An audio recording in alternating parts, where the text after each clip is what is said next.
Hi guys, welcome to lecture number 2 of Introduction to Strategic Cost Management, chapter number 1 of Strategic Cost Management and Performance Evaluation.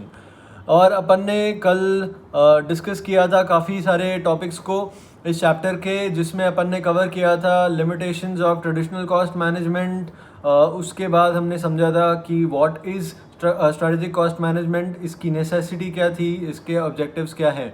Then we moved on to understand the components of strategic cost management. पहला था अपना structural strategic positioning analysis. Second one was cost driver analysis. And third, which is one of the most important topics of this chapter and important topics from our course of costing, value chain analysis. और value chain analysis को हमने बहुत ज़्यादा अच्छे से understand किया था। अपना स्ट्रैटेजिक पोजिशनिंग एनालिसिस में we talked about the company's relative position with respect to its competitors in its industry. Okay, what kind of value does it want to create, how it will create value differently than its rivals. Cost driver analysis में अपन ने दो bifurcation करके उसको structural cost drivers और executional cost drivers में divide किया था। Structural cost drivers is related to organisational structure, scale of operations, scope of operations और लर्निंग कर्व अफेक्ट करता है अपने स्ट्रक्चरल कॉस्ट ड्राइवर्स को। उसके बाद executional cost drivers more related to execution and operations. So इसमें अफेक्ट क्या करते हैं, कुछ फैक्टर्स जैसे कि अपना एफिशिएंसी रिसोर्सेज का, लेबर का, प्लांट का, मशीनरी का, and what kind of resources do we have and competencies we have. Okay, apart from this the value and the culture system which is there in our organisation. ये सारी चीज़ें जो है affect करती है अपने एग्जीक्यूशनल कॉस्ट ड्राइवर्स को भी। इसके बाद अपन आए थे वैल्यू चेन एनालिसिस पे। इसमें अपन ने एक्टिविटीज़ को दो बाइफर्केशन किया था। First one was primary activities and the second one was supporting activities और सेकेंडरी एक्टिविटीज़। प्राइमरी एक्टिविटीज़ को याद करने के लिए अपन ने एक शॉर्ट ट्रिक बनाया था, एक अपन ने लाइन बनाई थी। वो लाइन ये थी कि सबसे पहले अपन सामान को अंदर लेके आएंगे एंड अंदर लाना वाज इनबाउंड लॉजिस्टिक्स। फिर अंदर लाकर उस पर ऑपरेशंस करेंगे, देन उसको बाहर भेजेंगे, जो आउटपुट बनेगा उसको बाहर भेजना इज़ आउटबाउंड लॉजिस्टिक्स। उसके बाद अपने को बाहर भेजने के बाद क्या वो बिक जाएगा सामान? ऐसा नहीं है, अपने को उसके लिए मार्केटिंग करनी पड़ेगी and then we will move on to sales. So marketing and sales is a fourth point and the fifth point is कि सेल्स करने के बाद भी अपने को सर्विसेज जैसे कि आफ्टर सेल सर्विसेज होती है वो अपने को प्रोवाइड करनी पड़ेगी। तो सर्विस जो है अपने को सेल्स के साथ भी प्रोवाइड करनी पड़ेगी और सेल्स के बाद भी प्रोवाइड करनी पड़ेगी। ये प्राइमरी एक्टिविटीज़ को कवर करता है। और सेकेंडरी एक्टिविटीज़ या सपोर्टिंग एक्टिविटीज़ जो थी वो चार थी, जैसे कि फर्म इंफ्रास्ट्रक्चर, जिसमें अपन ने फाइनेंस, लीगल, गवर्नमेंट अफेयर्स, इन सब की बात की थी। Then came human resource management, जिसमें अपन ने उनके सिलेक्शन, रिक्रूटमेंट, उनकी ट्रेनिंग, उनके प्रमोशंस, रिवॉर्ड्स और उनके साथ जो रिलेशन बिल्डअप करना है उसकी बात करी थी। Then came the third point which was technological development. और टेक्नोलॉजिकल डेवलपमेंट में अपन ने बात किया था कि किस तरह से जो टेक्नोलॉजी है वो अपने को सपोर्ट करती है अपने बिजनेस को रन करने में, ऑर्गेनाइजेशन की ग्रोथ में। The last and the most important supporting activity was procurement, क्योंकि वहीं से अपना पूरा प्रोसेस स्टार्ट होता है। ओके, देन वी अंडरस्टूड कि कुछ स्ट्रैटेजिक फ्रेमवर्क चाहिए अपने को वैल्यू चेन एनालिसिस करने के लिए। सो वो स्ट्रैटेजिक फ्रेमवर्क में अपन ने देखा था इंडस्ट्री स्ट्रक्चर एनालिसिस। ओके, उसके बाद अपन आए थे अपना कोर कॉम्पिटेंसी एनालिसिस पे and then at last we did a segmentation analysis. Okay, अब अपन आते हैं अपने आज के नए टॉपिक पे, जो कि है superior performance and competitive advantage.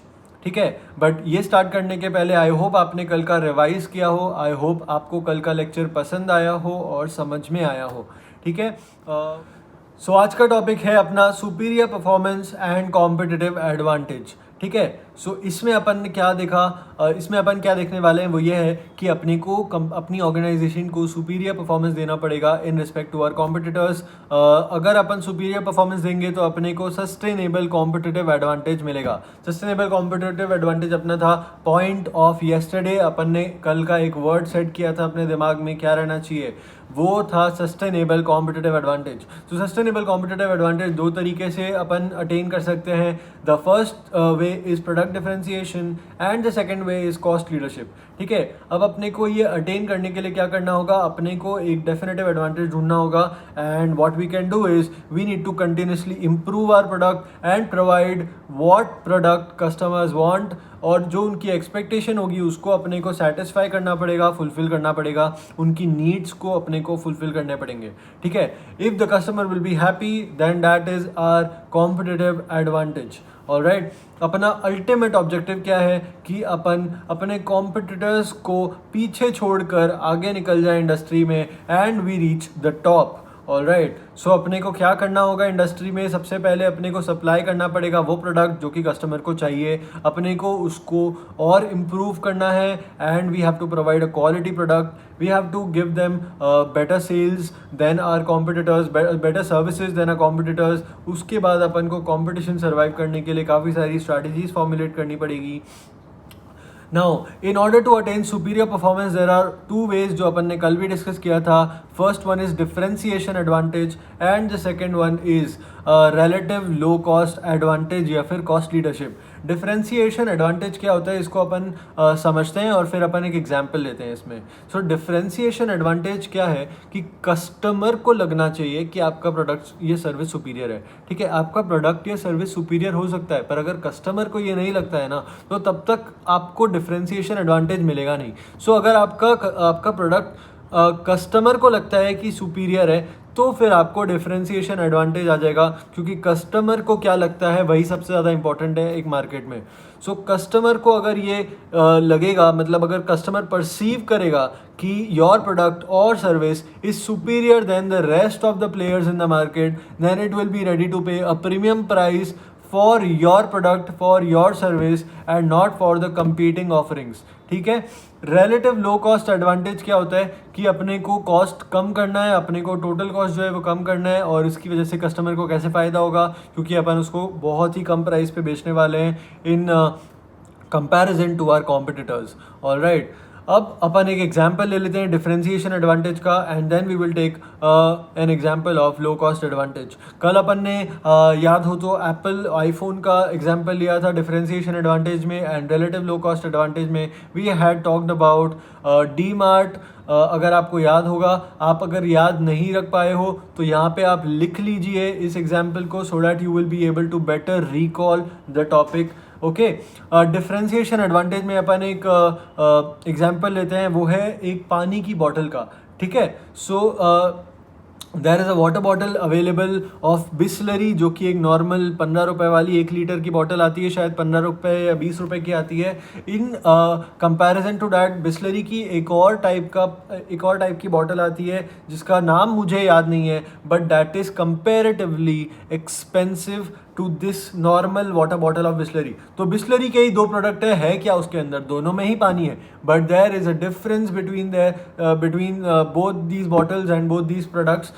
So there is a differentiation advantage created here. अगर लोगों को ये लगता होगा कि वो जो बॉटल है जो एक्सपेंसिव वाली है उसका पानी is more healthier and better for your consumption, तो वो लोग नॉर्मल वाली वाटर बॉटल को छोड़कर उस वाली वाटर बॉटल पे जाएंगे and that is what and they will be ready to pay this premium price for their product. ठीक है, सो ये डिफरेंशिएशन एडवांटेज वो यहाँ पे क्रिएट कर सकती है अपनी वाटर बॉटल के लिए by marketing it as healthier water और मच बेटर फॉर कंजम्पशन, वैसा करके। रिलेटिव लो कॉस्ट एडवांटेज में अपन ने डी मार्ट का एग्जाम्पल लिया था। Another example could be biscuit companies, जैसे कि पार्ले जी हो गया। सो पार्ले जी का एक बिस्किट आता है, पार्ले जी का जो बिस्किट का पैकेट आता है that cost how much, only what 5 rupees और 10 रुपीज़। ओके, सो उसका लो कॉस्ट एडवांटेज है और साथ ही में लोग उसको क्योंकि पसंद भी करते हैं, it is offering a quality product. ऐसा नहीं है कि वो सस्ता बेच रहा है तो क्वालिटी में उसने कॉम्प्रोमाइज़ किया है। सो वो क्वालिटी भी बेच रहा है, but at the same time the costing is so low that the customers win from there, gain from there and benefit from there. Okay, differentiation advantage यानी कि प्रोडक्ट डिफरेंशिएशन अपन 3 तरह से अचीव कर सकते हैं। डिफरेंशिएशन एडवांटेज अपन 3 तरह से achieve कर सकते हैं। The first way is superior quality. अपने कॉम्पिटिटर्स के कंपैरिजन में अगर अपन क्वालिटी अपना सुपीरियर रखेंगे but selling at the same price range या फिर at a lower price range, तो डेफिनेटली कस्टमर्स अपने पास आएंगे. Okay, second way is superior innovation. Superior innovation यानी क्या? यानी कि अपने प्रोडक्ट में अपन ऐसे फीचर्स ला रहे हैं जो कि अभी तक कॉम्पिटिटर्स नहीं ला पाए हैं, और ये फीचर्स जो है बहुत ज़्यादा हेल्प करते हैं, सपोर्ट करते हैं लोगों को, एंड लोगों की जनरल रिक्वायरमेंट है इस तरह के इनोवेशन की. सो क्योंकि हम लोग कस्टमर्स की नीड को बेटर तरीके से सेटिस्फाई कर पा रहे हैं, उनकी एक्सपेक्टेशंस को इन अ बेटर वे फुलफिल कर पा रहे हैं, we will achieve a product differentiation here and differentiation advantage through superior innovation. But इसमें की क्या है? की यह है कि जो अपन ने कोर कॉम्पिटेंसी एनालिसिस में पढ़ा था कि अपने को उसको कंटिन्यूसली इंप्रूव करते जाना है. ऐसा क्यों? वरना अपनी अपॉर्चुनिटी चली जाएगी और अपने कॉम्पिटिटर्स आके इस अपॉर्चुनिटी को ग्रैब करेंगे and they will come up with a better product और बेटर इनोवेटिव प्रोडक्ट जो शायद कस्टमर को अपने प्रोडक्ट से लेकर उनके प्रोडक्ट की तरफ ले जाए. So what we have to do is if we are offering a superior innovation in a product, we have to continuously improve it, continuously offer superior products. All right. The third point is superior customer responsiveness. इसका मतलब क्या है कि जो customer की need है उसको जल्दी से जल्दी समझ के अपने को रिस्पॉन्ड करना होगा एंड इन अ बेटर वे अपने को उसको रिस्पॉन्ड करना होगा. कस्टमर की नीड को समझना होगा और कस्टमर जो चाहता है उसको वो प्रोवाइड करना पड़ेगा. Also if we are providing a product to the customer then अपने को उसको सर्विसेज भी प्रोवाइड करनी पड़ेगी. So if a customer is facing some problems with your product और there are some problems that he is facing generally, तो आपको किसी तरह से उसकी प्रॉब्लम सॉल्व करनी पड़ेगी. बिकॉज आप प्रॉब्लम सॉल्व करोगे so then it is giving you superior customer responsiveness और ये आपके लिए क्रिएट करेगा differentiation advantage.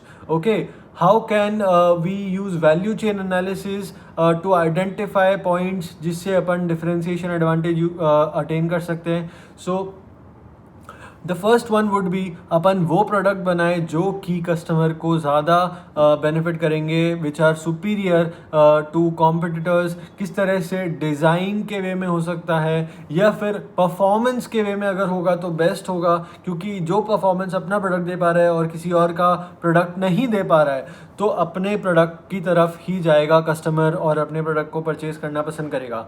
Offering superior after sale services. कई बार ऐसा होता है कि हम लोग प्रोडक्ट जो है वो सेम ऑफर करते हैं, कॉम्पिटिटर्स का प्रोडक्ट भी सेम है, अपना प्रोडक्ट भी सेम है, बट कस्टमर्स हमारे पास इसलिए आते हैं क्योंकि हमारा कस्टमर रिलेशनशिप बेटर है, हमारा आफ्टर सेल्स सर्विस बेटर है. Okay, so what we can do is offer services offer superior services to the customers to benefit them, to benefit us. All right. The third way would be expanding the product range. इसका एक example लेते हैं और वो होगा अपना Amazon. सो Amazon ने start किया था अपना नॉर्मल डिलीवरी, जो अपन प्रोडक्ट्स उससे परचेज कर सकते हैं और उसकी डिलीवरी से. उसके अलावा वो किन चीज़ों में एक्सपैंड कर चुका है?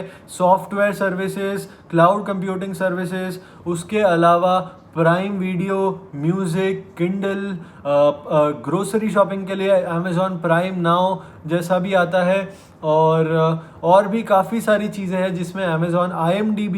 सो Amazon has entered into a lot of product और सर्विस रेंजेस. ओके, सो इसकी वजह से उसको क्या फ़ायदा हुआ? अगर अपन बात करें कि अमेज़ॉन के कंपटीशन में कोई है क्या? सो अमेज़ॉन, अगर अपन बात करें कि वो if you can purchase it as a normal store Amazon से, तो उसके कंपैरिजन में या उसके कंपटीशन में इंडिया में आता है फ्लिपकार्ट या फिर अलीबाबा आता है. बट क्या बाकी सारी चीज़ों में फ्लिपकार्ट या अलीबाबा आते हैं? नहीं. सो हर एक सेगमेंट में एक कोई नया कॉम्पिटिटर आता है, बट अमेज़ॉन एक अकेला ऐसा कंपनी है, एक ऐसा ब्रांड बन चुका है जो कि हर उस फील्ड में एग्जिस्ट करता है and it is giving a tough competition to its competitors. So what has it benefit from expanding the product range. Okay, so expanding the product range से उसको क्या फ़ायदा हुआ कि उसको डिफरेंशिएशन एडवांटेज मिल गया. It is a one stop solution for any company. In fact Amazon पे भी आ चुका है which is also competing with Google पे.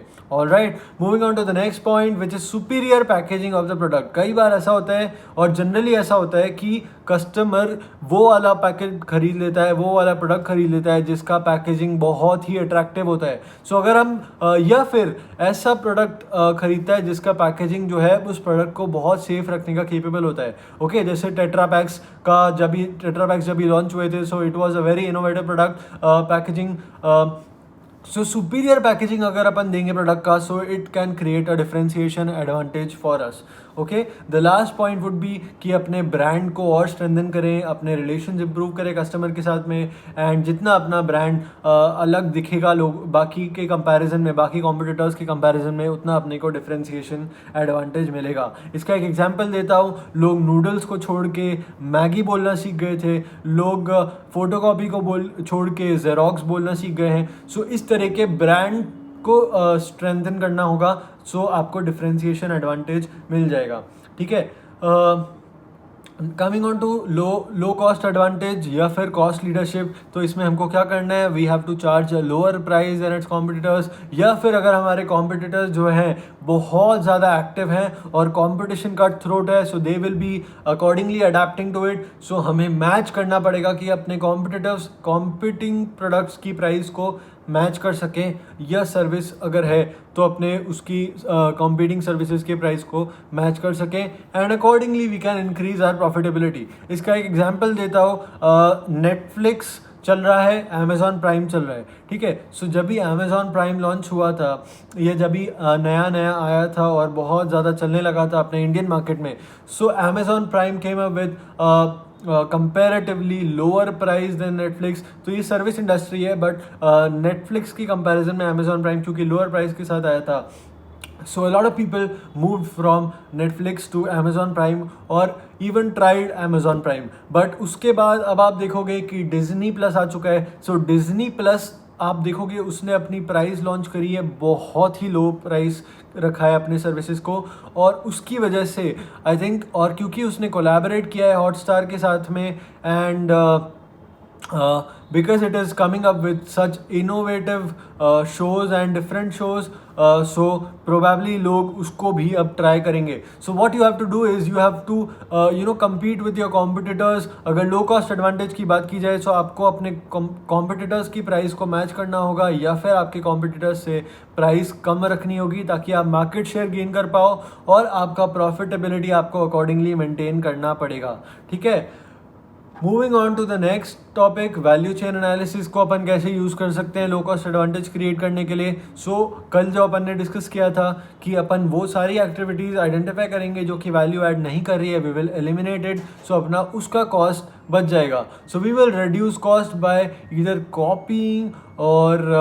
कॉपिंग द डिज़ाइंस, या फिर जो प्लांट लेआउट है या फिर जो टेक्निक्स है हम उसको कॉपी कर लेंगे, क्रिएट नहीं करेंगे। अगर क्रिएट नहीं करेंगे तो हमारा इनिशियल कॉस्ट कम लगेगा, कॉपी करने में हमारा इनिशियल कॉस्ट कम लगेगा। Okay, what we could either do is use cheaper materials and other cheaper resources. अपना लेबर कॉस्ट भी अपन कम कर सकते हैं, और लेबर प्रोडक्टिविटी यानी कि लर्निंग कर्व अगर इंक्रीज होगा, इम्प्रूव होगा, सो उसकी वजह से अपना कॉस्ट कम हो सकता है। But at the same time we have to remember we do not have to affect the quality of our product. Alright, अपने को इकोनॉमीज ऑफ स्केल अचीव कर सकते हैं अगर अपन हाई वॉल्यूम में बल्क परचेज करें, तो अपने को डिस्काउंट मिलेगा, उसकी वजह से अपन इकोनॉमीज ऑफ स्केल अचीव कर पाएंगे।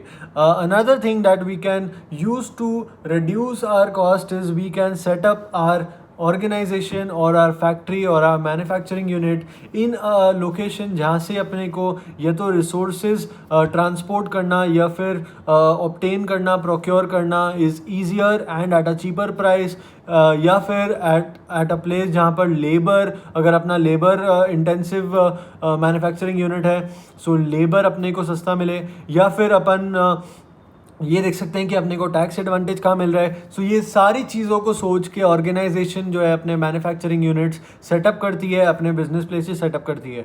Okay, so you have to think about all these factors and then come up with such strategy जिससे आपका कॉस्ट जो है कम से कम हो सके। The better your learning curve becomes the lesser your cost will be. Okay, क्योंकि आप कम टाइम में आप बेटर काम कर पाओगे। Alright, the next topic is value chain approach for assessing competitive advantage. ठीक है, सो वैल्यू चेन मॉडल जो है अपन यूज़ कर सकते हैं कि अपने को कॉम्पिटिटिव एडवांटेज कैसे गेन करना है। अपन ने थोड़ा सा ऊपर भी वही चीज़ देखी थी। अब अपने को एज अ कंपनी इस पे फोकस नहीं करना है कि एंड प्रोडक्ट और सर्विस क्या होगा, बट एंड प्रोडक्ट और सर्विस को बनाने के लिए जो प्रोसेस और एक्टिविटी है अपने को उस पर भी फोकस करना होगा, उसको इम्प्रूव करना होगा और उसकी वजह से अपना एंड प्रोडक्ट को और सर्विस को बेटर बनाना होगा। But at the same time you improve the process, the lesser our cost will be, the greater satisfaction we will be able to provide to our customers. So इसके लिए कुछ तरीके होते हैं. The first one is internal cost analysis. Internal cost analysis में क्या cover हो रहा है कि ऑर्गेनाइजेशन जो है वैल्यू चेन एनालिसिस को यूज़ करेगी, कैसे उसको समझेगी कि प्रोसेस का कॉस्ट, प्रोसेस और एक्टिविटी जो भी वो लोग अंडरटेक कर रहे हैं टू क्रिएट द प्रोडक्ट और सर्विस, उसका क्या कॉस्ट लग रहा है और उस कॉस्ट को बेयर करना चाहिए नहीं करना चाहिए, या फिर if this activity is useful और नॉट. सो वही वैल्यू चेन एनालिसिस को हमने यहाँ पे अप्लाई किया है. सो इंटरनल कॉस्ट एनालिसिस में हम लोग अभी ये कर रहे हैं कि हमारे ऑर्गेनाइजेशन के अंदर जो कॉस्ट लग रही है इंटरनली, वो सारी एक्टिविटी जो इंटरनली होती है उसकी जो कॉस्ट लगती है, हम लोग वो सारी चीज़ों को इवेल्युएट करने वाले हैं, असेस करने वाले हैं. Okay, so the first point will be we will identify all the activities and all the processes that we undertake to produce a product, और फिर अपन उसमें रिलेशनशिप बिल्ड करेंगे. ठीक है, सो अब अपने को क्या करना है, अपन ने आइडेंटिफाई कर लिया एक्टिविटीज़. अब अपने को ये देखना है कि टोटल कॉस्ट का कितना पार्ट कौन सी एक्टिविटी में लगता है, और उसके बाद क्या वो एक्टिविटी अपने को अंडरटेक करनी चाहिए. If we can modify the activity, if we can reduce our processes, and how can we reduce our cost. इसकी वजह से अपन क्या कर पाएंगे, we will be able to reduce our cost and make our products better. Okay, अब अपन क्या करेंगे, हर एक्टिविटी में जो कॉस्ट इनकर हो रही है उसके कॉस्ट ड्राइवर्स आइडेंटिफाई करेंगे. इसके लिए जनरली क्या यूज़ होता है, that is activity based costing system. Activity based costing system हमारे सिलेबस में है, सो हम लोग उसको डिटेल में आगे पढ़ने वाले हैं. The entire topic is there in our syllabus. So activity based costing अपन करेंगे यूज़ टू आइडेंटिफाई कि कौन सी एक्टिविटी में कौन सा कॉस्ट इनकर हो रहा है और उसका कॉस्ट ड्राइवर क्या है. ठीक है, किस वजह से वो कॉस्ट इनकर हो रही है, क्या अपन उसको रिड्यूस कर सकते हैं, क्या अपन उसको रिमूव कर सकते हैं ऑल टुगेदर. सो इस तरीके का आइडेंटिफाई अपने को करना पड़ेगा. The last point will be to identify the link between processes. एक प्रोसेस से दूसरे प्रोसेस पे क्या इफेक्ट पड़ रहा है, what all processes are interlink together. अपन ने एक प्रोसेस हटाया तो हो सकता है पूरा चेन बिखर जाए. सो एक प्रोसेस की वजह से दूसरा प्रोसेस करते हैं. सो इस तरह की सारे रिलेशनशिप बिल्ड करनी पड़ेगी और अपने को देखना होगा कि अपन फाइनली क्या चेंज कर सकते हैं, क्या मॉडिफिकेशन ला सकते हैं अपनी एक्टिविटीज़, अपने प्रोसेसेस में. How can we improve our activities, how can we reduce our activities, how can we modify our activities to ultimately reduce our cost. ये हो गया अपना इंटरनल कॉस्ट एनालिसिस. और लास्ट में यहाँ पे एक और पॉइंट दिया है, वो ये है कि अपन इवेल्युएट करेंगे opportunities for achieving relative cost advantage. इसमें इन्होंने सिर्फ यही बोला है कि अपन अपनी प्रोसेस को इम्प्रूव एफिशिएंट कर बनाएंगे, जो मैं ऑलरेडी आपके साथ डिस्कस कर चुका हूँ. इसकी वजह से क्या होगा, अपना कॉस्ट लोअर हो जाएगा. Right, so internal cost analysis के बाद अपन आते हैं इंटरनल डिफरेंशिएशन एनालिसिस पे.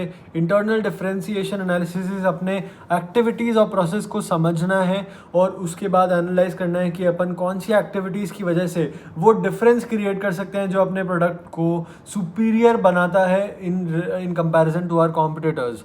Alright, so internal differentiation analysis में अपन सबसे पहले ये आइडेंटिफाई करते हैं कि अपनी जो एक्टिविटीज़ है, अपनी जो प्रोसेसेस है, उसके अंदर ऐसा कौन सा एक्टिविटी, ऐसा कौन सा प्रोसेस है जो सबसे ज़्यादा वैल्यू ऐड कर रहा है, जिसको कस्टमर परसीव करता है कि वैल्यूएबल है. ठीक है, सो वो एक्टिविटी अपन आइडेंटिफाई करेंगे और उसके बाद अपन अंडरटेक करेंगे. Then we will evaluate differentiation strategies. Differentiation strategies जो अपन ऑलरेडी डिस्कस कर चुके हैं वही वापस से यहाँ पे आता है. जैसे कि अपन सुपीरियर फीचर्स लेके आएंगे, इनोवेशन लेके आएंगे, we will give excellent customer service, हम मार्केटिंग करेंगे, हम ब्रांड इमेज इंप्रूव करेंगे, we will provide quality product at competitive prices. ये अलग अलग डिफरेंशिएशन स्ट्रैटेजीज है जिसमें से हम डिसाइड करेंगे which one are we going to use, which one are we going to undertake and which one are we planning to benefit benefit from. The last point here will be determine the best sustainable differentiation strategies. यानी कि इसमें से हम decide करेंगे, identify करेंगे कि कौन सा स्ट्रैटेजी हम लोग यूज़ करने वाले हैं to make our product sustainable and competitive, and how are we going to achieve our competitive advantage. इसके बाद अपना नेक्स्ट टॉपिक आता है, वो है वर्टिकल लिंकेज एनालिसिस. और वर्टिकल लिंकेज एनालिसिस में अब हम लोग इंटरनल एनालिसिस से बाहर निकल के अब हमारे ऑर्गेनाइजेशन से बाहर जाते हैं. इसका एक एग्जाम्पल लेता हूँ. एग्जाम्पल ले लेते हैं अपन पश्मीना वूल वाली जो शॉल्स आती है उसका. सो शॉल्स जो है बहुत सारी बिकती है, अलग अलग तरह से बिकती है, अलग अलग तरह की बिकती है, बट स्पेशली जो डिमांड रहती है या स्पेशल वाली जो चलती है वो है पश्मीना वूल वाली. Okay, so pashmina wool is a type of material, is a type of cloth जिसकी वजह से वो शॉल बनाई जाती है. सो अब इसमें वर्टिकल लिंकेज एनालिसिस कैसे बैठता है. सो अंडरस्टैंड कि मेरा एक शॉल मेकिंग का बिजनेस है, ठीक है. I M manufacturing shawls and I am a manufacturer of shawls. फिर मैं उसको बेचता हूँ अलग अलग जाके एग्जिबिशंस लगा के. ऑल राइट, सो यहाँ पर अलग अलग जगह पे मैं जाता हूँ. सो मेरी जो शॉल्स बिकती है but there is a special demand, and if I market it like this कि this is real pashmina wool shawl, so मुझे वो बेनिफिट मिलेगा. So now how am I benefiting, क्योंकि मैंने वो प्रोक्योर जो किया था ना, so there is a vertical linkage. All right, so upward link जो है जहाँ से मुझे ये प्रोडक्ट आया, अब मैं उसका भी बेनिफिट ले रहा हूँ, ठीक है. सो मुझे जो पश्मीना वूल वाला है, जो मुझे जिससे मैं पश्मीना वूल परचेज कर रहा हूँ, उसने उस पश्मीना वूल तो मैंने नहीं बनाया, बट वो मैंने परचेज किया और उससे अपना शॉल बनाया. So my shawl is benefiting now because it is made out of pashmina wool. So it could be one example. इस तरह से वर्टिकल लिंकेज एनालिसिस में हम लोग सिर्फ और सिर्फ इंटरनल प्रोसेसेस, इंटरनल एक्टिविटीज़ को नहीं देखते हैं, but we also identify and analyse the other activities that we are doing. Okay, जैसे कि हम लोग किससे परचेज कर रहे हैं, क्या परचेज कर रहे हैं. ओके, सो अपने सप्लायर्स कौन है, अपने यूज़र्स कौन है, एंड उनके बीच में जो अपनी एक्टिविटीज़ और प्रोसेस होती है अपन उसको भी आइडेंटिफाई करेंगे, उसको भी एनालाइज करेंगे. What can we improve, how can we improve. All right, so the last topic for this chapter is, and for today's lecture is going to be short, and थोड़ी सी मैं बातें जो हैं आपको टेस्ट के बारे में बताऊंगा at the end of this lecture कि वो किस तरह से होने वाला है और क्या होने वाला है. Before that let's complete our topic, और उसके बाद हम लोग एक क्विकली पूरा चैप्टर क्विकली रिकॉल करेंगे. सो वैल्यू शॉप मॉडल और सर्विस वैल्यू चेन. अब ये जो वैल्यू चेन एनालिसिस है ना, ये जो अपना टॉपिक है, ये जो अपना कंसेप्ट है, this is very much used when it comes to product, but service industry में जनरली ये तरीका यूज़ नहीं हो पाता है. क्यों? क्योंकि अगर आप देखोगे कि अपनी एक्टिविटीज़ और प्रोसेसेस क्या हो रही है in making a product are very much clear, क्योंकि अपना वही प्रोसेस और वही एक्टिविटी जो है इन लिंक चलने वाला है. बट जब अपन सर्विस प्रोवाइड करते हैं ना, सो अपना कई बार activities we have to change our activities, we have to modify our activities to meet the customers expectation और डिमांड. ऑल राइट, सो इस वजह से अपन लोग सर्विस सेक्टर में वैल्यू चेन एनालिसिस को कम यूज़ कर पाते हैं. बस सो इसकी वजह से एक नया कंसेप्ट इवॉल्व हुआ है, वो है वैल्यू शॉप मॉडल या फिर सर्विस वैल्यू चेन. सो इसमें क्या है, ये भी एक वैल्यू चेन एनालिसिस टाइप का है, बट इसके अंदर प्राइमरी एक्टिविटीज़ डिफरेंट है, सेकेंडरी एक्टिविटीज़ या सपोर्टिंग एक्टिविटीज़ एकदम सेम है. सो इसमें अपना अप्रोच क्या रहने वाला है. अप्रोच है कि कस्टमर को प्रॉब्लम है, अपन उसको सॉल्व करने वाले हैं, सोल्यूशन देने वाले हैं. आउटपुट नहीं बनाना है इनपुट से, अब अपने को सर्विस प्रोवाइड करना है यहाँ पे, because this is service sector. ठीक है, एग्जाम्पल ले लेता हूँ. एग्जाम्पल हो गया, जैसे मुझे लगा कि लोग प्रॉब्लम फेस कर रहे हैं कॉस्टिंग को समझने में CA फाइनल की. So this problem occurred to me, then I decided to create a solution और मैं ये लेक्चर्स लेके आया. So my approach is here in this service sector is कि कोई प्रॉब्लम है, मैं उसको सॉल्व करने के लिए सोल्यूशन बना रहा हूँ और कस्टमर्स की एक्सपेक्टेशन और नीड्स को सेटिस्फाई कर रहा हूँ. So my approach is not making output out of input, I am giving a solution, I am giving a service here. So my secondary activities और supporting activities are same, but my primary activities change. Primary activities क्या होते हैं? सो यहाँ पे primary activities अपने हैं problem finding. सबसे पहले मैं प्रॉब्लम को फाइंड करता हूँ, मैंने प्रॉब्लम को ढूंढा कि लोग बहुत ज़्यादा फेस कर रहे हैं कॉस्टिंग को समझने में, कौन से प्रोफेसर को जाना चाहिए, कौन सी बुक रेफर करना चाहिए. सेकंड, मैं उस पर लग गया, प्रॉब्लम को सॉल्व करने में। सो मैंने बुक बनाई और मैं लेक्चर्स लेके आ गया, ठीक है। Third thing is I choose among the solutions. तो मैंने बहुत सारे अलग अलग आइडियाज सोचे थे, जैसे कि मैं बुक बना सकता हूँ, या फिर मैं शायद सिर्फ रिवीजन लेक्चर डाल दूँ, या फिर सिर्फ ऑडियोज डिस्ट्रीब्यूट कर दूँ अपने फ्रेंड्स में। सो अलग अलग आइडियाज़ आए थे, but I came up with the solution कि नहीं, शायद मुझे बुक और लेक्चर ही निकाल देना चाहिए, so it will benefit other people as well and not only my friends. और लास्ट में मैंने उसको फिर फाइनली एग्जीक्यूट किया। I recorded the lecture, I made the book, I put it up to you, और फिर मैं अब इसको फीडबैक के थ्रू कंट्रोल कर रहा हूँ कि मैं इसको और कैसे इम्प्रूव कर सकता हूँ। So this is how the primary activities in this service sector run. So पहला है प्रॉब्लम को ढूंढना है, फिर उस पर सोल्यूशंस ढूंढना है, मतलब सोल्यूशंस अपने दिमाग में बनाना है, then we have to choose the best solution out of it, और लास्ट में अपने को उसको एग्जीक्यूट करना है। एंड एग्जीक्यूट करके काम खत्म नहीं हो जाता, we have to continuously improve. Alright, पर अपने सेकेंडरी सपोर्ट एक्टिविटीज सेम है, infrastructure, human resource management, technology development और प्रोक्योरमेंट, ठीक है। सो यहाँ पे अपना वही जो चार्ट दिया हुआ है आईसीआई ने, वो है problem solving, problem finding, problem solving, then selecting कि कौन सा प्रॉब्लम कौन सा सोल्यूशन अपन को पसंद आ रहा है, वी शुड एग्जीक्यूट, फिर we execute it, and ultimately we evaluate, we control it. So management क्या करता है, मैनेजमेंट फोकस करता है कि प्रॉब्लम क्या है, फिर प्रॉब्लम को वो कन्वर्ट करता है अपॉर्चुनिटी में। मैं अगर बात करूँ अपनी, सो मैंने यहाँ पे ढूंढ लिया प्रॉब्लम, उसको अपॉर्चुनिटी में कन्वर्ट किया, देन मैं सारे रिसोर्सेज को मोबिलाइज करने लग गया, जैसे कि मैं बुक बनाने लग गया। Okay, I came up with this, मैंने ये सॉफ्टवेयर को ढूंढा जिससे मैं रिकॉर्ड कर पाऊँ लेक्चर्स। सो मैंने ये सारे रिसोर्सेज को इकट्ठा करने के बाद उनको यूज़ किया, उनको एग्जीक्यूट किया, फिर प्रोजेक्ट को मैनेज किया, सोल्यूशन मैंने डिलीवर किया थ्रू दिस लेक्चर, अगर एग्जाम्पल यही अपन रखते तो, और फिर मैंने आउटकम को मेजर किया, यानी कि मैंने इवैल्यूएट किया, लर्निंग आया मेरा कि मैं कैसे इम्प्रूव कैसे इम्प्रूव कर सकता हूँ।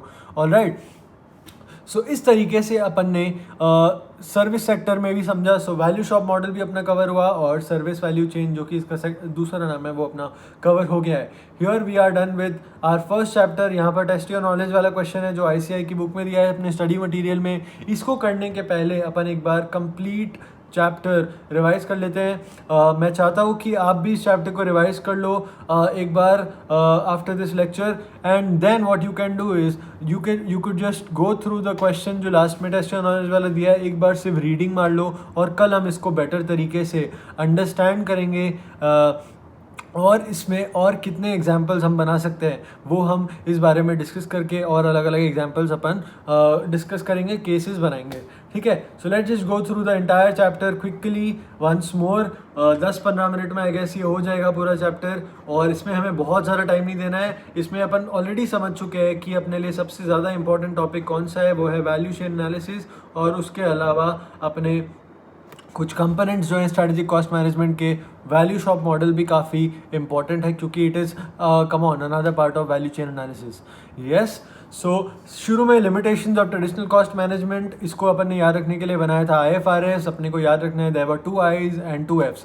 इग्नोर कर रहा है कंपटीशन, इग्नोर कर रहा है marketing, dynamics of marketing and economics. Focus जो है वो है एक्सेसिव फोकस है कॉस्ट रिडक्शन पर, फोकस जो है वो रिव्यू और इम्प्रोवाइजेशन पर नहीं है। देन R से आ रहा था अपना रिएक्टिव अप्रोच, और S से आ रहा था अपना शॉर्ट टर्म आउटलुक, राइट। उसके बाद अपन आ गए थे स्ट्रैटेजिक कॉस्ट मैनेजमेंट। क्या है स्ट्रैटेजिक कॉस्ट मैनेजमेंट? है कि अपन कॉस्ट इन्फॉर्मेशन को यूज़ कर रहे हैं और अपन कॉस्ट मैनेजमेंट टेक्निक्स को अप्लाई करके we are improving the strategic position of our company. Strategic position improve कैसे होगी? अगर अपन सस्टेनेबल कॉम्पिटिटिव एडवांटेज हासिल कर पाएंगे। How can we attain it? Through product differentiation and through cost leadership. So ये basic aim रहेगा अपने स्ट्रैटेजिक कॉस्ट मैनेजमेंट का। The second point is going to be कि अपन अपने ओवरऑल ऑर्गेनाइजेशनल स्ट्रैटेजी को सपोर्ट कर पाएं, इसलिए अपने को उस तरह से स्ट्रैटेजी बनानी पड़ेगी। So what are we going to do? We are going to use the cost information. कौन यूज करेगा? मैनेजमेंट, यानी कि आप। सो आपको यूज करना है कॉस्ट इन्फॉर्मेशन को और डिसीजन लेना है, ऐसी स्ट्रैटेजी फॉर्मुलेट करनी है जो कि सपोर्ट करे आपके ओवरऑल ऑर्गेनाइजेशनल स्ट्रैटेजी को। The last thing is you have to continuously improve. All right. So continuously improve करते जाना है और better बनना है so that we can compete with the competitors and we can actually leave them behind and overtake them. All right. So next topic is क्या ज़रूरत थी strategic cost management को आने की? ज़रूरत ये थी कि अपन कॉस्ट इन्फॉर्मेशन को बहुत डीप वे में एनालाइज नहीं कर पा रहे थे. So what we can now do is strategic cost management की वजह से we can actually get a very structured form of cost information. And अपने को अब बहुत ही अच्छा स्ट्रक्चर मिलता है कॉस्ट इन्फॉर्मेशन का. So we can actually analyse the information in a broader way, in a broader context, और इसकी वजह से अपन बेटर डिसीजंस ले पाते हैं. द नेक्स्ट थिंग इज़ कि अपन ऑल्टरनेट मेजर्स डिसाइड डेवलप कर पाते हैं so that we can achieve our sustainable competitive advantage. ये मैंने ऑलरेडी आपको बता दिया कि कंपनी के कॉस्ट स्ट्रक्चर का एक क्लियर अंडरस्टैंडिंग देता है. अल्टीमेटली मैनेजमेंट क्या कर रहा है? It is using the cost information to develop alternative measures and various strategies, और फिर वो स्ट्रैटेजीज को फॉर्मुलेट करने के बाद उसको कम्युनिकेट करता है, इम्प्लीमेंट करता है, and then is control really needed? Yes it is, because strategic cost management is talking only and only about continuous improvement. Last में हम लोग रिलेशनशिप जो होती है between different types of cost, वो भी SCM की हेल्प से अपन लोग रिकग्नाइज कर पाते हैं. We are able to build relationship between different cost and different activities, and that is how it gives us a clear understanding of the company's cost structure. So all these points are interrelated, and अपने को last में हमेशा ये समझना है कि ultimately what is our aim and what do we want to achieve. It is competitive advantage, and competitive advantage दो तरीके से आता है, product differentiation and cost leadership. And इसकी वजह से क्या होगा? Our strategic position of the company will improve. All right, यहाँ पे अपन ने एक टेबल देखा था ISCI ने जो दिया है, वो डिफरेंसेस है उसमें ट्रेडिशनल कॉस्ट मैनेजमेंट और स्ट्रैटेजिक कॉस्ट मैनेजमेंट के कंपोनेंट्स पे आए थे. Strategic positioning analysis the first component. इसमें कंपनी का रिलेटिव पोजीशन क्या होता है, वैल्यू क्या क्रिएट करना चाहता है, किस तरह से क्रिएट करेगा, जो कि डिफरेंटली होगी दैन इट्स अराइवल्स. कुछ फैक्टर्स जो अफेक्ट करते रहते हैं कंपनी की पोजीशन को, वो होते हैं एक्सटर्नल फैक्टर्स, जैसे कि हो गया पेस्टल मॉडल या फिर पोर्टर्स 5 फोर्सेस. सो इस तरह की कुछ चीज़ें हैं जो अपन ने देखी थी, जो कि एक्सटर्नल एनवायरनमेंट हमेशा अफेक्ट करता रहता है अपनी स्ट्रैटेजिक पोजीशन को. The second thing is internal environment, यानी कि अपने कॉम्पिटेंसी कितनी है, अपने रिसोर्सेज कैसे हैं, अपना लेबर कितना एफिशिएंट है, प्लांट लेआउट कितना एफिशिएंट है, एंड लेबर कितना स्किल्ड और एक्सपीरियंस्ड है, मशीनरीज कितनी अच्छी है, टेक्नोलॉजी कितनी अच्छी अवेलेबल है अपने पास. ये सारी चीज़ें जो इंटरनल एनवायरनमेंट में होती है वो सब अपने को अफेक्ट करती है. The third point is organisational values, culture and system. कितने ज़्यादा सपोर्टिव है कलीग्स एक दूसरे के, वर्कर्स जो है, क्या उनके goals are in sync with, are align to organisational goals. अगर ये होगा तो वैल्यू ज़्यादा अच्छी होगी ऑर्गेनाइजेशन में और कल्चर बनेगा. सो ये अपने को सारी चीज़ें जो है अफेक्ट करती है एक कंपनी की स्ट्रैटेजिक पोजीशन को. Okay, the next point is cost driver analysis. इसमें 2 बाइफर्केशन किए थे. उसके पहले कॉस्ट ड्राइवर एनालिसिस में क्या होता है? सो कॉस्ट जो है सिंपल फंक्शन नहीं है कि आउटपुट ज़्यादा हुआ तो कॉस्ट ज़्यादा हो गया, या आउटपुट ज़्यादा हुआ तो अपने को इकोनॉमीज ऑफ स्केल मिला इसलिए अपना कॉस्ट कम हो गया, या ऐसा कुछ. ठीक है, सो इस तरह से कॉस्ट नहीं होता है. There are various factors which affect cost, और इसकी रिलेशनशिप अपने को समझनी होती है. सो ये कॉस्ट ड्राइवर एनालिसिस में अपन वेरियस रिलेशनशिप जो है using the help of SCM upon build करते हैं और समझते हैं कि कॉस्ट किस वजह से एक्चुअली ड्राइव हो रहा है. सो अपन ने 2 बाइफर्केशंस किए थे इसमें. One was structural cost drivers, second was executional cost drivers. Structural cost drivers are organisational factors जो कि अफेक्ट करते हैं फर्म की प्रोडक्ट की कॉस्ट को, और ये जो फैक्टर्स है जैसे कि स्केल ऑफ ऑपरेशंस हो गया, स्कोप ऑफ ऑपरेशन हुआ, ये सारी चीज़ें जो है इम्पैक्ट करती है कॉस्ट को. एग्जीक्यूशनल कॉस्ट ड्राइवर्स में आते हैं अपने वो सारे फैक्टर्स, ये वो सारे ड्राइवर्स जो कि फर्म के ऑपरेशन से रिलेटेड करते हैं या ऑपरेशनल डिसीजन से रिलेटेड होते हैं. ओके, किस तरह से हम लोग रिसोर्सेज को एम्प्लॉय कर रहे हैं, हमारे पास रिसोर्सेज कितने हैं, क्या है, कैसे हैं, प्लांट की एफिशिएंसी कितनी है, कितनी क्वालिटी हम लोग प्रोवाइड करना चाह रहे हैं, वर्कफोर्स कितना पार्टिसिपेट करता है. इस तरह की कुछ ऑपरेशनल फैक्टर्स होते हैं जो कि अपने एग्जीक्यूशनल कॉस्ट ड्राइवर्स बनते हैं और अपनी कॉस्ट को अफेक्ट करते हैं. The third point which is again one of the most important points is value chain analysis. Value chain analysis जो है वो प्रोसेस है जिससे अपन आइडेंटिफाई करते हैं अपनी वो सारी एक्टिविटीज़ जो अपन अंडरटेक कर रहे हैं अपने प्रोडक्ट को बनाने में और अपनी सर्विस को प्रोवाइड करने में। वो सारी एक्टिविटीज़ में अपन आइडेंटिफाई करते हैं कि कौन सी एक्टिविटी वैल्यू क्रिएट कर रही है अपने प्रोडक्ट को, अपने ऑर्गेनाइजेशन को, कौन सी activity is simply a non value adding activity.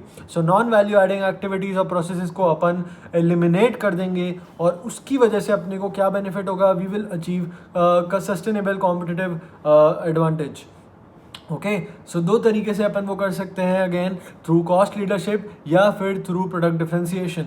Ultimately अपन वो एक्टिविटीज़ आइडेंटिफाई करने के बाद कि कौन सी वैल्यू ऐड कर रही है, we will we will put our resources only into those activities जो अपने को वैल्यू ऐड करती है। वैल्यू ऐड करती है ये कैसे पता चलेगा, कस्टमर्स वैल्यू करने चाहिए अपने प्रोडक्ट को। अगर कस्टमर परसीव करता है कि अपना वैल्यू इज सुपीरियर तो अपने को वो बेनिफिट मिल जाएगा and it will be ready to pay, it will create a difference for us and that will be a sustainable competitive advantage. So customers को वैल्यू करना चाहिए, ऐसी प्रोडक्ट्स ऐसी एक्टिविटीज़ में अपन अपने रिसोर्सेज को डिप्लॉय करेंगे।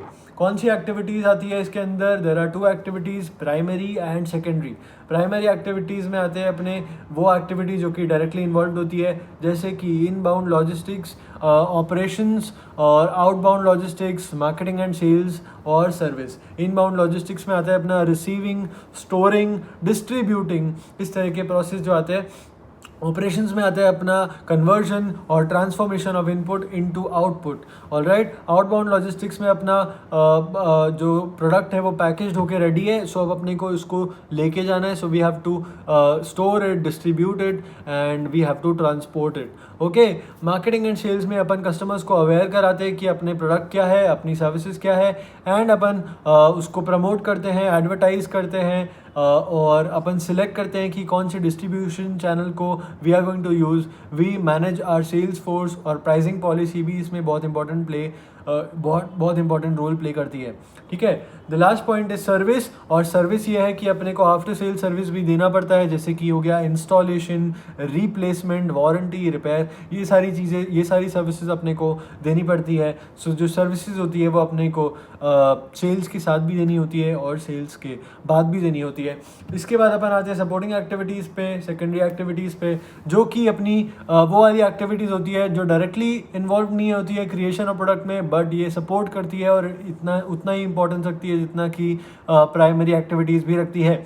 सो प्रोक्योरमेंट से शुरू होती है अपनी कहानी, और प्रोक्योरमेंट से अपना रॉ मटेरियल अंदर आता है जिसको अपन फाइनली इनबाउंड लॉजिस्टिक्स के थ्रू अपने फैक्ट्री या मैन्युफैक्चरिंग सेटअप पे लेके जाते हैं and then we could actually perform the operations.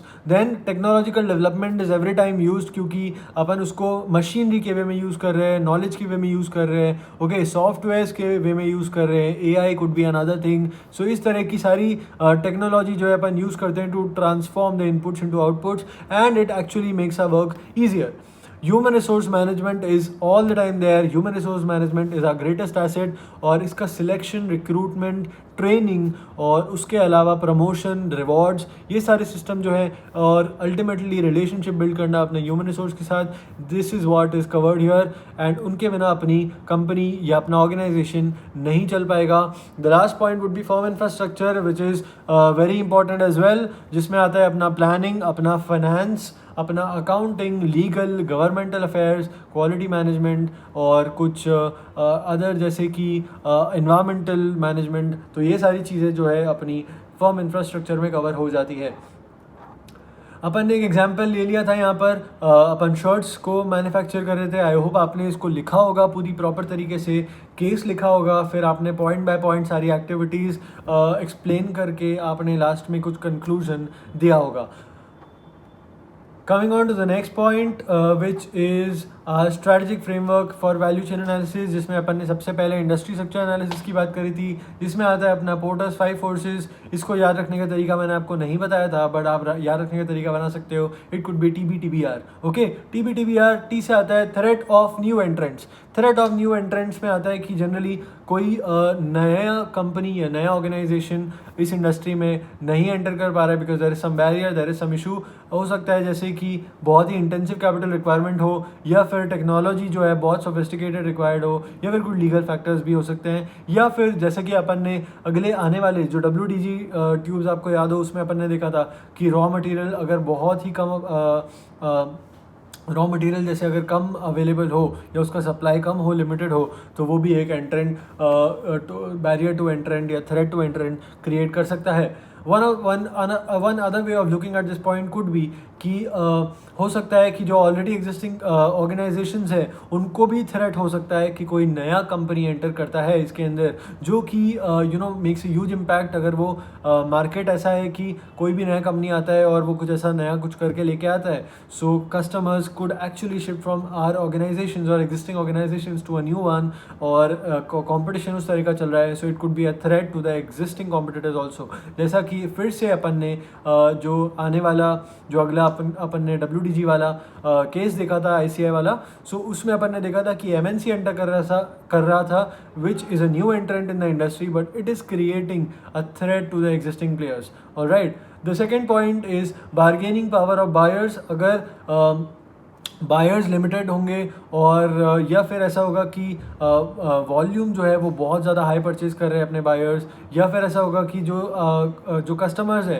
They could actually switch from one supplier to another at a very low cost, या फिर लार्ज कंपनीज है जो अपने से बाय कर रही है। सो ये सारे फैक्टर्स, ये सारे लोग जो है एक बार्गेनिंग पावर अपने ऊपर लगा पाएंगे, या फिर ये लोग they could bargaining power they could apply और उसको यूज़ कर पाएंगे, और उसकी वजह से वो लोग क्या करेंगे, वो लोग जनरली डिक्टेट करेंगे अपने टर्म्स को। ठीक है, the third point is threat of substitute products और सर्विसेज। सो अगर सब्स्टिट्यूट प्रोडक्ट्स आपके मार्केट में अवेलेबल है, सो कस्टमर्स जनरली स्विच कर जाएंगे आपके प्रोडक्ट से उस सब्स्टिट्यूट प्रोडक्ट में। It depends from the usability of the substitute products, उनकी कॉस्ट और कितने बेनिफिट वो प्रोवाइड करते हैं आपके कस्टमर्स को। But in such a case firm जो है वो कॉम्पिटिटिव प्राइसिंग पे रहता है टू रिटेन इट्स कस्टमर्स। ठीक है, बार्गेनिंग पावर ऑफ सप्लायर्स क्या होता है कि जब अपन बहुत ही कम वॉल्यूम में परचेज कर रहे होते हैं, या फिर सप्लायर जो है वो बहुत कम है, रॉ मटेरियल बहुत कम अवेलेबल है, but there is a huge demand for it. So उस इनपुट को परचेज करने में क्या होगा, सप्लायर डिक्टेट करेगा टर्म्स को और वो बार्गेनिंग पावर को लगाएगा, यूज़ करेगा। राइवलरी अमंगस्ट फर्म्स में होता है जब भी ऑलरेडी इंडस्ट्री में जो कॉम्पिटिटर्स हैं उनके बीच में कट थ्रोट कंपटीशन चल रहा है। ओके, क्यों? ताकि वो ज़्यादा से ज़्यादा कस्टमर्स को विन कर सके। सो ऐसा कब होता है, जब जनरली जो फर्म्स होती है वो इक्वल होती है साइज़ में, या फिर एक्स्ट्रा कैपेसिटी एग्जिस्ट करती है इंडस्ट्री में, या फिर जो फिक्स कॉस्ट हायर होती है, तो ज़्यादा से ज़्यादा लोग ट्राई करते हैं कि वो बहुत ज़्यादा यूनिट्स प्रोड्यूस कर पाए, ताकि उनका पर यूनिट जो फिक्स कॉस्ट हो गया डिवाइड होके वो कम हो जाएगा। डिफ्रेंशिएट करना प्रोडक्ट्स में अगर डिफ़िकल्ट हो तो उसमें भी जो है कट थ्रोट कंपटीशन चलता है, और अगर हाई एग्जिट बैरियर्स होंगे तो लोग वहीं पे उसी इंडस्ट्री में कंटिन्यू करते रहेंगे और फिर कंपटीशन में एग्जिस्ट करते रहेंगे। ये WDG वाला केस सिनेरियो हमने कल डिस्कस किया था, और अपन ने लास्ट में इसमें डिसाइड किया था कि the option to enter into paper tube industry was not attractive at all.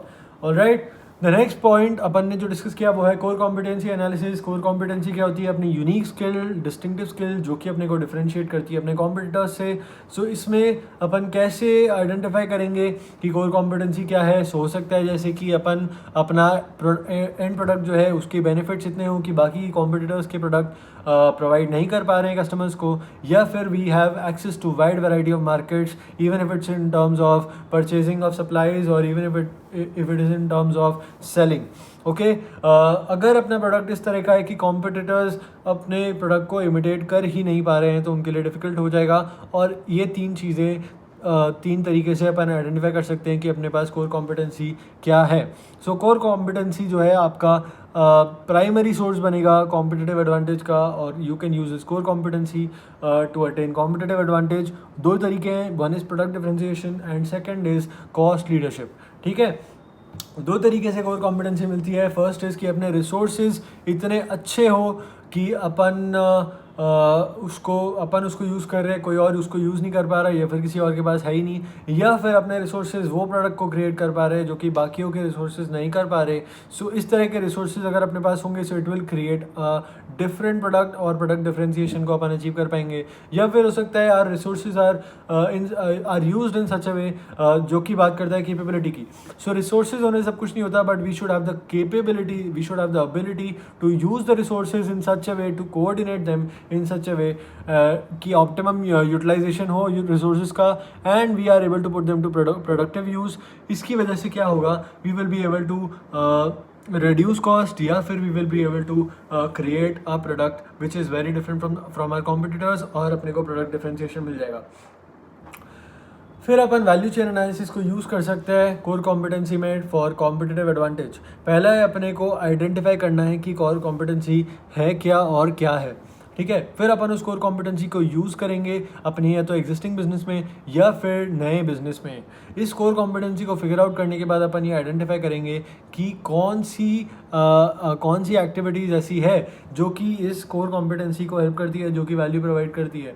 Otherwise और अपने को फिर इसमें और इम्प्रूवमेंट लाना होगा ताकि अपन उस कोर कॉम्पिटेंसी को जो है एक नए लेवल पे लेके जा सके या फिर अपन चेंज कर सके। कई बार मार्केट जो है वो चेंज हो जाता है, सो अपनी कोर कॉम्पिटेंसी जो अभी है वो ज़रूरी नहीं है कि it is everlasting, so वो आगे भी रहे।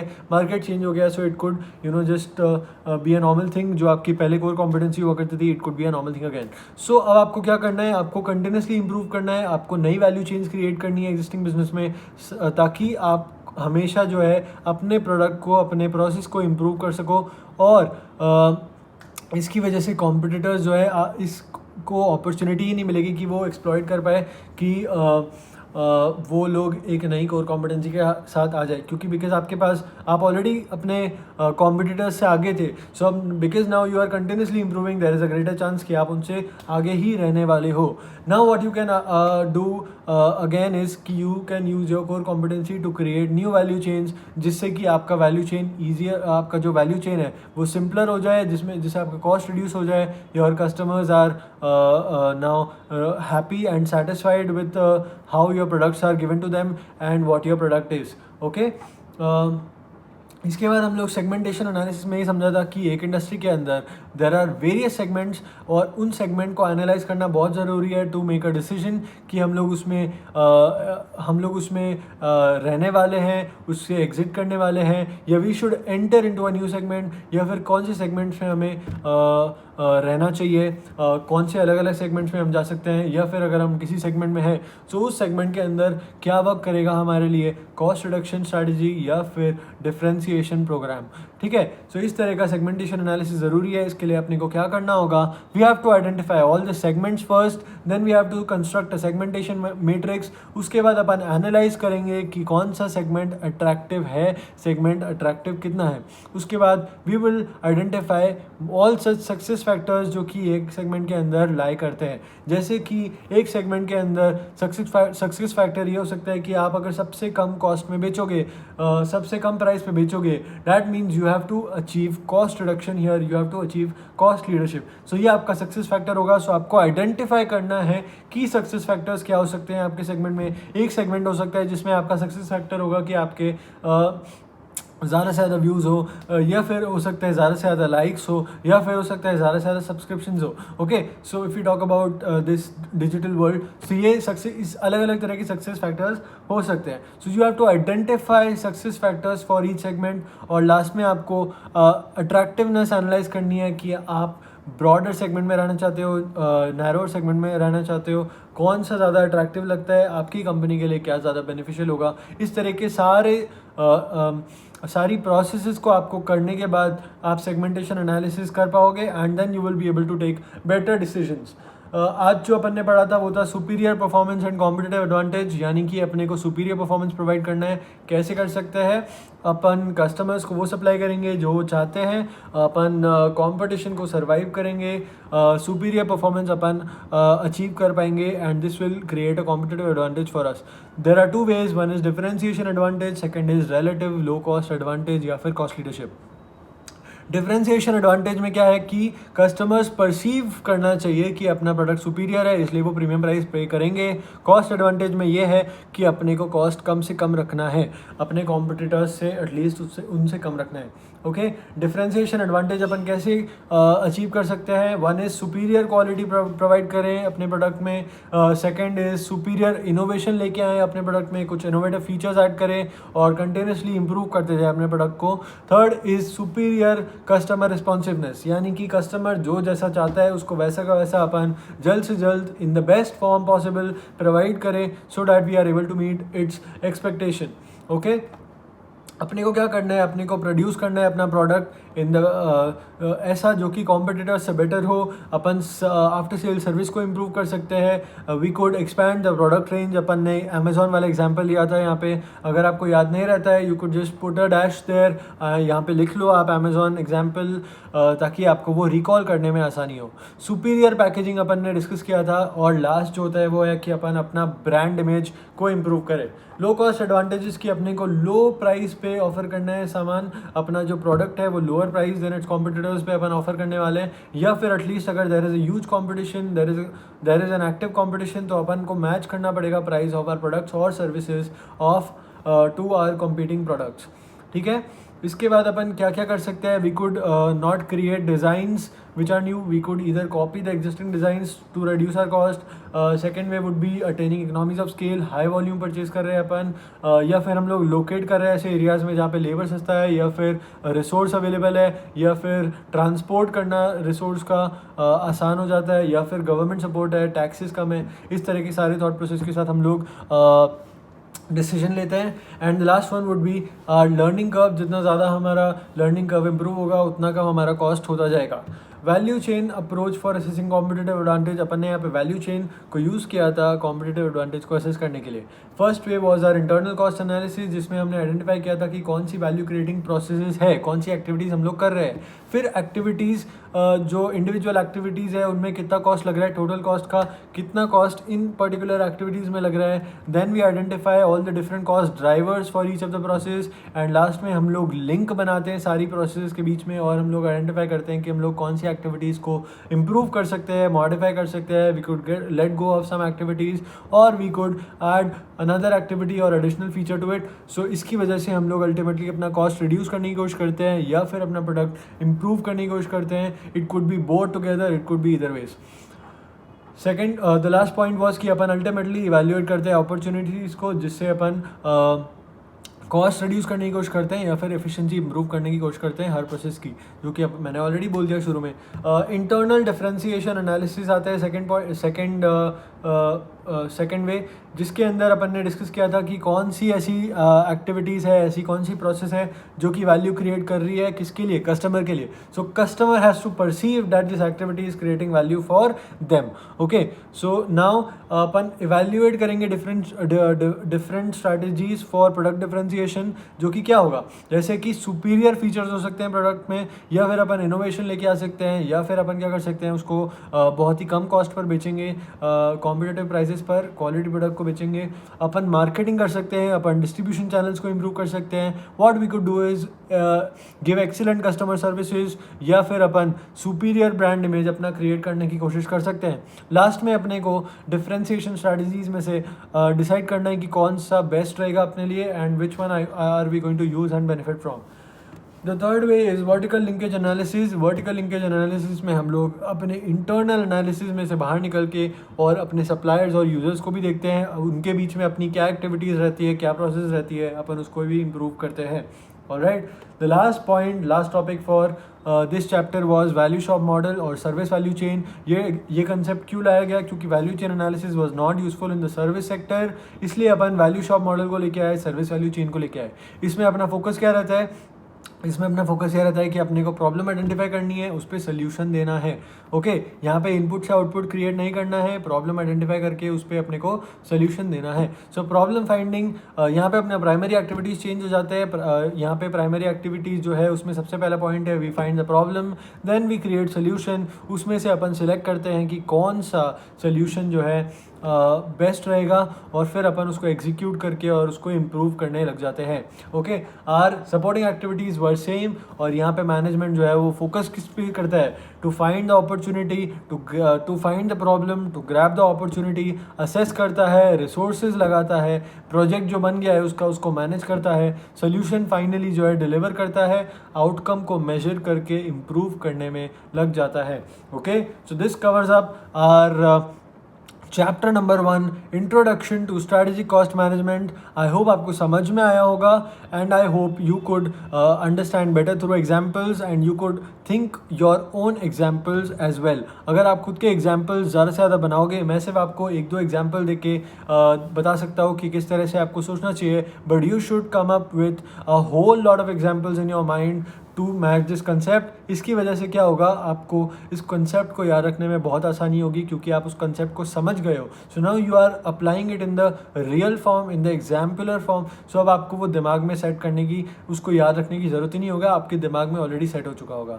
ऑलराइट, सो आपको क्या करना है, वही आपको अब इसको लेक्चर ख़त्म होने के बाद आंखें बंद करके पूरा का पूरा लेक्चर रिवाइंड करना है. मैंने तो आज आपके लिए ऑलरेडी एक बार कर दिया है, बट आपको फिर से एक बार करना होगा. नेक्स्ट लेक्चर पर जाने के पहले आपको फिर से एक बार इसको याद रखना है, फिर से एक बार रिवाइज करना है मन में. If you have enough time then आप इसको प्रिंट कर सकते हैं, या फिर if you have your own material then you should refer to it and study deeply from the book. Alright, so आपको एक एक टॉपिक अगर आप एक बार डीप पढ़ोगे, थोड़ा सा अंडरलाइन करो, चीज़ों को हाईलाइट करो, जो भी आपको लगता है. मैंने बहुत सारी चीज़ें आपके लिए इस बुक में हाईलाइट कर रखी है, ग्रीन में, रेड में वो स्पेशली वो वाले पॉइंट्स हैं जो कि मतलब बहुत ही डिफरेंस क्रिएट करते हैं चीज़ों को.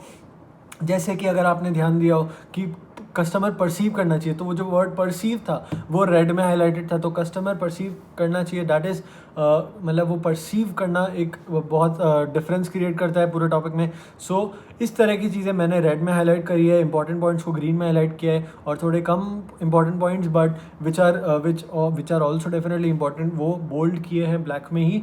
सो आपको ये डेफिनेटली पढ़ना है. कुछ चार्ट्स मैंने ज़्यादातर ICI उठाए हैं because they are fantastic and ICI की बुक बहुत अच्छी है. अगर आपको लगता है कि आपको स्टडी मटेरियल से ही पढ़ना है, you could refer study material, क्योंकि मैंने ये जो बुक बनाई है वो स्टडी मटेरियल में से ही बनाई है. और the only thing that I have done is कि मैंने एक्स्ट्रा मटेरियल जो वहाँ पर था, जो कि एग्ज़ाम पॉइंट ऑफ व्यू से इतना इम्पोर्टेंस नहीं रखता था, उसको हटाया है और यहाँ पर आपको इन अ सिंपलर वे समझाने की कोशिश करी है और थोड़ी चीज़ों को हाईलाइट किया है, सो डैट आपका जो अटेंशन है वो एकदम करेक्ट पॉइंट पे जाए और आपको टॉपिक का जो जिस्ट है वो हाईलाइटेड पॉइंट्स को देख के ही समझ में आ जाए. इस तरीके से मैंने इस बुक को बनाने की कोशिश करी है. The last thing would be कि मैंने शुरू में आपको बताया था कि हम टेस्ट के बारे में बात करेंगे. सो टेस्ट किस तरह से होगा.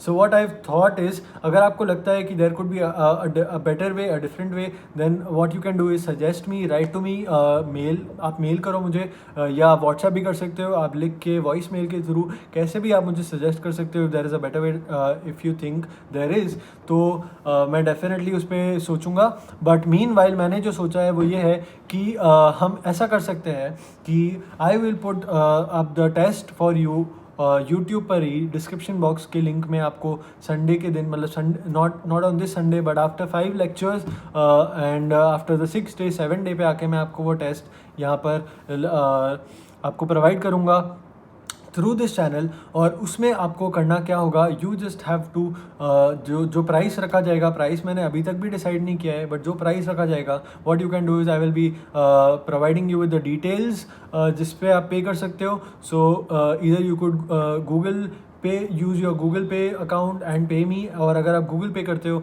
तो वहाँ पे आपको अपना ईमेल एड्रेस साथ में मैसेज में मेंशन करना होगा. आप कंपल्सरीली ईमेल आपको मैसेज करना होगा. अब क्या होगा कि आपने अगर वो ईमेल मैसेज किया होगा, सो मैं उसका एक लिस्ट बना लूँगा. अकॉर्डिंगली जब आप मुझे आपके आंसर कॉपीज़ मेल करोगे, so I will just use this list of emails and accordingly I will correct it. और फिर मैं उसको चेक करके आपको वापस से रिप्लाई करूँगा उस पर मेल पे. और इस तरह से शायद जो है हम लोग वर्कआउट कर सकते हैं. If you think there is a better way then please write to me and please let me no.